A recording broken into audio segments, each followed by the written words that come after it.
ஓட்டுவீங்களோ? ஆமாம் சார். பகல் தூங்கி வருங்க. பகல் முதல்ல இருந்தாங்க. பகல்ல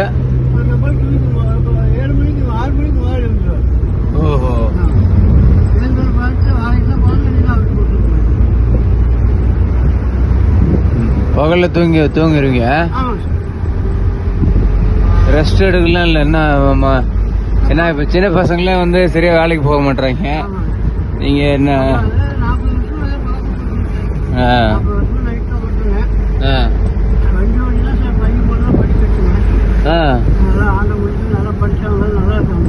ஆ இதெல்லாம் வேண்டாம்னு சொன்னாங்க. ஆ சும்மா இருக்கக்கூடாதுங்க இல்லைங்களா? ஆமா, அது கரெக்ட். போய்க்கலாங்க. கரெக்டு. உடம்பு பரவாயில்லைங்களா? உடம்பு நல்லா இருக்கு. 2 கண்ணு ஆப்ரேஷன் பண்ணி 10 வருஷம் ஆச்சுங்க. ஆ கோயம்புத்தூர் அலுவலகத்தில் தான் பண்ணுவேன். ஆ அதெல்லாம் எந்த பிரச்சனையும் இல்லை. ஆ இதெல்லாம் வயசு நல்லா ஓட்டாதீங்கன்னா ஆ சும்மா வந்து எழுதுறாங்க சார். ஆ நைட் வந்து பகல் தூங்கிக்கிறான். ஆ பகல் போய் சும்மா நான் கடைக்கு போய் நான் சொல்லி முடியாது. Correct correct.